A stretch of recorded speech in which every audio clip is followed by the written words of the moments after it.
आज हम 9th class का नया टॉपिक स्टार्ट कर रहे हैं। टॉपिक है जी RH ब्लड ग्रुप सिस्टम। हमने पिछला पढ़ा था, इससे लेक्चर वो था ABO ब्लड ग्रुप सिस्टम, जिसमें हम कहते थे ब्लड ग्रुप A हो सकता है, B हो सकता है, AB हो सकता है या O हो सकता है। अब देखिए आगे आपको सबको पता है कि A पॉजिटिव भी होता है, A नेगेटिव भी होता है, इसी तरह B पॉजिटिव भी होता है, B नेगेटिव भी होता है, AB पॉजिटिव भी होता है, AB नेगेटिव भी होता है, O पॉजिटिव भी होता है, O नेगेटिव भी होता है। आप सब लोग जानते हैं कि ब्लड ग्रुप इस तरह से जो है 8 तकरीबन ब्लड ग्रुप जो है वो ज्यादा मशहूर है। वैसे और भी ब्लड ग्रुप जो है अब डिस्कवर कर लिए गए हैं, और भी बेसिस पर जो है ब्लड डिफरेंस हो सकता है, लेकिन ये 8 जो है बेसिक्स है। अब देखिएगा हम चलते हैं, ये इंपॉर्टेंट लेक्चर है पॉजिटिव और नेगेटिव की। हम डिफरेंस देखेंगे कि किनका पॉजिटिव होगा, किनका नेगेटिव होगा। अब देखिएगा 1930 से पहले हमें ये नहीं पता था कि ब्लड ग्रुप पॉजिटिव या नेगेटिव हो सकता है। उससे पहले हम यही जानते थे कि ब्लड ग्रुप 4 होते हैं, A हो सकता है, B हो सकता है, AB हो सकता है या O हो सकता है। 1930 में कार्ल लैंड स्टेनर ने हमें ये बताया कि ब्लड ग्रुप पॉजिटिव और नेगेटिव होते हैं। अब किस बेसिस पर होते हैं ये समझिएगा। ब्लड ग्रुप जो होते हैं उसमें रेड ब्लड सेल 2 मुख्तलिफ तरह के हो सकते हैं। अच्छा, वो 2 टाइप्स क्या है? एक ऐसा रेड ब्लड सेल जिसकी सरफेस के ऊपर RH फैक्टर मौजूद है। एक कुछ लोग ऐसे हैं जिनके रेड ब्लड सेल के अंदर RH फैक्टर मौजूद है। ये क्या है? ये एक एंटीजन है, प्रोटीन है एक। अब जिनके अंदर ये RH फैक्टर मौजूद होगा उनका ब्लड ग्रुप होगा पॉजिटिव। सपोज करें ब्लड ग्रुप A है और रेड ब्लड सेल की सरफेस के ऊपर RH फैक्टर मौजूद है तो हम उसको कहेंगे A positive. Blood group B है और रेड ब्लड सेल की सरफेस के ऊपर RH फैक्टर मौजूद है तो उसको हम क्या कहेंगे? B positive. इसी तरह AB ब्लड ग्रुप है और रेड ब्लड सेल की सरफेस के ऊपर RH फैक्टर मौजूद है तो वो AB पॉजिटिव हो जाएगा। और इसी तरह ब्लड ग्रुप O है और रेड ब्लड सेल्स की सरफेस के ऊपर RH फैक्टर मौजूद है तो वो हो जाएगा O positive. So in positive blood groups red blood cell contains RH factor on their surface. Red blood cell की सरफेस के ऊपर जिन इंसानों में RH फैक्टर मौजूद होगा वो सारे पॉजिटिव ब्लड ग्रुप हैं। और दूसरी टाइप कौन सी है? दूसरी नेगेटिव हो गई, जहां पे रेड ब्लड सेल की सरफेस के ऊपर RH फैक्टर मौजूद नहीं है वो सारे नेगेटिव हो जाएंगे। If RH factor is absent blood is negative. अगर रेड ब्लड सेल की सरफेस के ऊपर ये RH फैक्टर मौजूद नहीं होगा तो वो ब्लड ग्रुप नेगेटिव कहलाएगा। देखिएगा ये रेड ब्लड सेल है A ब्लड वाले का, इसमें RH फैक्टर मौजूद नहीं है तो ये क्या हो गया? A negative. और अगर RH फैक्टर मौजूद है तो ये क्या हो गया? A positive. तो फर्क किस चीज का आया? रेड ब्लड सेल की सरफेस के ऊपर RH फैक्टर की मौजूदगी या उसकी गैर मौजूदगी। अगर RH फैक्टर मौजूद है तो ब्लड ग्रुप पॉजिटिव हो जाएगा और अगर RH मौजूद नहीं है तो नेगेटिव हो जाएगा। सपोज करें यही ब्लड AB है,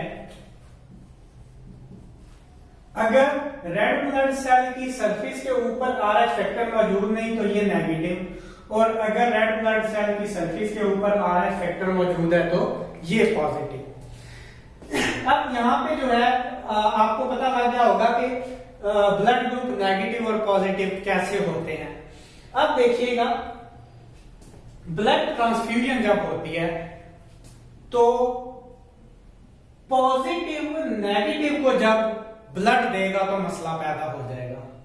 पॉजिटिव वाला नेगेटिव को ब्लड देगा तो मसला पैदा हो जाएगा। नेगेटिव वाला पॉजिटिव को दे सकता है, उससे कोई इतना मसला नहीं है। अब ब्लड ट्रांसफ्यूजन में देखेंगे कि वो मसला क्या हो सकता है।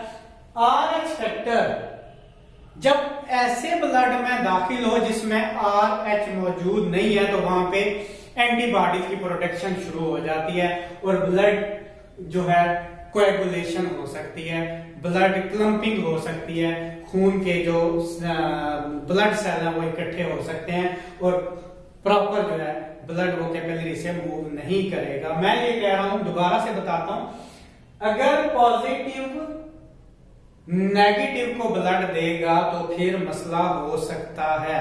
मसला क्या होगा? RH फैक्टर जब ऐसे ब्लड में एंटर होगा जिसके पहले रेड ब्लड सेल के ऊपर RH फैक्टर मौजूद नहीं है, तो वहां पे एंटीबॉडीज प्रोड्यूस होना शुरू हो जाएंगी और एंटीबॉडीज प्रोड्यूस होकर उस बंदे के लिए मसला पैदा कर सकती हैं जहां पे नेगेटिव वाले को पॉजिटिव खून दिया गया है।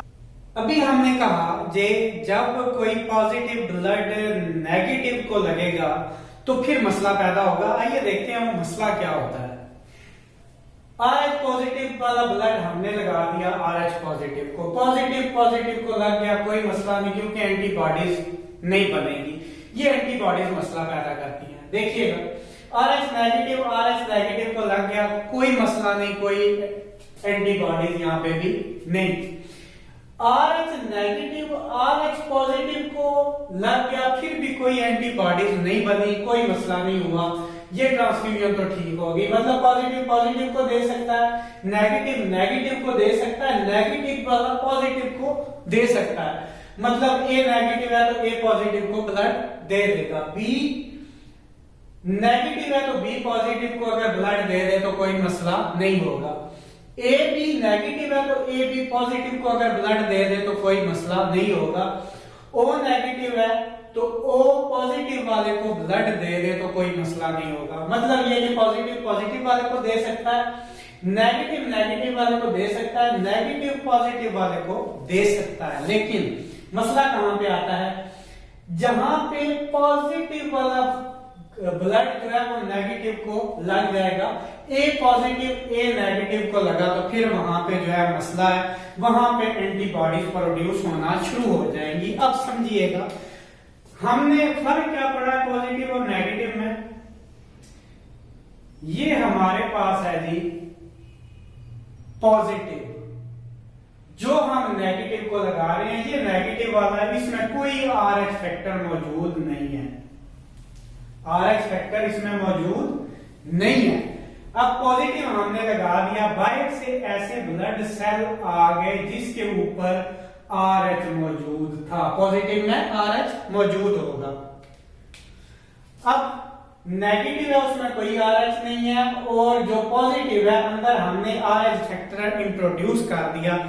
अब बॉडी के डिफेंसिव सिस्टम को लगा कि उसका दुश्मन आ गया, उसको RH अपना दुश्मन लगता है क्योंकि पहले बॉडी के अंदर मौजूद नहीं है, तो बॉडी का डिफेंसिव सिस्टम काम करेगा। तो ये एंटीबॉडीज क्या है? ये उसका डिफेंसिव सिस्टम है। ये एंटीबॉडीज किसके खिलाफ काम करेंगी? उस खून के खिलाफ जो कि हमने इंजेक्ट किया है। तो ये जो है यहाँ पे ब्लड जमना शुरू हो जाएगा और खून के सेल की क्लम्पिंग होगी, वो बॉल की तरह इकट्ठे हो जाएंगे और ब्लड जो है वो आसानी से मूव नहीं कर सकेगा। तो यहाँ आपको उम्मीद है समझ आ गई होगी कि RH पॉजिटिव RH नेगेटिव को नहीं दिया जा सकता क्योंकि वहां पे एंटीबॉडीज प्रोड्यूस हो जाती हैं। ये था जी transfusion of blood in RH positive and RH negative system.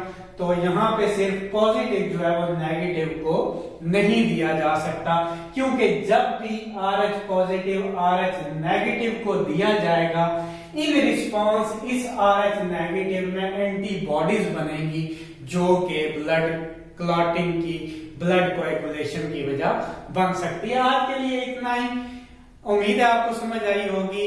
अगर आपका कोई क्वेश्चन हो तो आप जरूर कमेंट में पूछिएगा, हमें दुआओं में याद रखिएगा। Thank you very much.